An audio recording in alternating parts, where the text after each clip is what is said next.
আমার প্রিয় মাধ্যমিকের শিক্ষার্থী বন্ধুরা, তোমাদের সকলকে আমার চ্যানেলে স্বাগত জানাই। আশা করছি তোমরা সকলে খুব ভালো আছো। আজকে আমি তোমাদের যে এবিটিএর টেস্ট পেপার প্রকাশিত হয়েছে তার 855 পাতায় যে বাংলার প্রশ্ন দেওয়া রয়েছে সেখান থেকে আমি তোমাদের এমসিকিউর উত্তরগুলো একটু দেখিয়ে দেবো।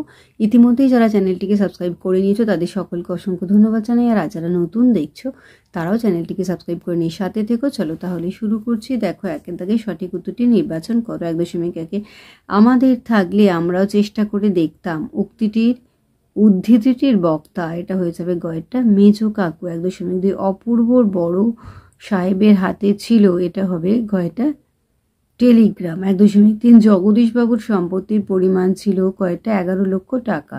1.4 জ্বলে গেল, কিসে জ্বলে গেল, এটা হবে ক্ষয়টা আগুন। 1.5 কাল ভয়ঙ্করের বেশি আসে, ঘয়টা সুন্দর।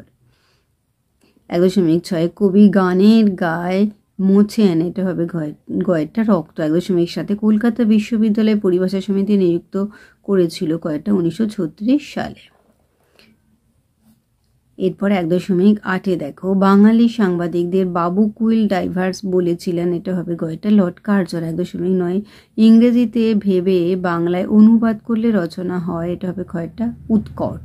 1.10 বিধি মোড়ে না করো নৈরাশ। চিহ্নিত পদটি কোন কারক, এটা হয়ে যাবে ঘয়টা সম্বোধন পদ। 1.11 একাধিক কারকে প্রযুক্ত বিভক্তিকে বলে কয়টা তির্যক বিভক্তি।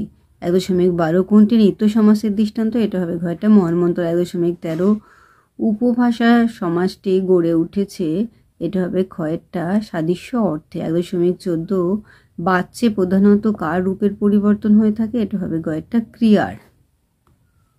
1.15 বাক্যে ব্যবহৃত পদসমূহ পরস্পরের সম্পর্ক অনুযায়ী যথাযথ বিন্যাস হলে তাকে বলে কয়েকটা আসত্তি। 1.16 ওই বুঝি বাঁশি বাজে, এটি কি জাতীয় বাক্য, এটা হবে কয়েকটা সন্দেহ সূচক বাক্য। 1.17 বধুরা প্রদীপ তুলে ধর, এটি কোন বাচ্চের দৃষ্টান্ত, এটা হয়ে যাবে গয়েরটা কর্তৃবাচ্য। তাহলে আমার প্রিয় মাধ্যমিকের শিক্ষার্থী বন্ধুরা, আজকে তোমাদের আমি যে এবিটিএর টেস্ট পেপার প্রকাশিত হয়েছে তার 855 পাতায় যে বাংলার প্রশ্ন দেওয়া রয়েছে সেখান থেকে আমি তোমাদের এমসিকিউর উত্তরগুলো দেখিয়ে দিলাম। আশা করছি সকলেই বুঝতে পেরেছো। ভিডিওটি দেখার জন্য তোমাদের সকলকে অসংখ্য ধন্যবাদ জানাই।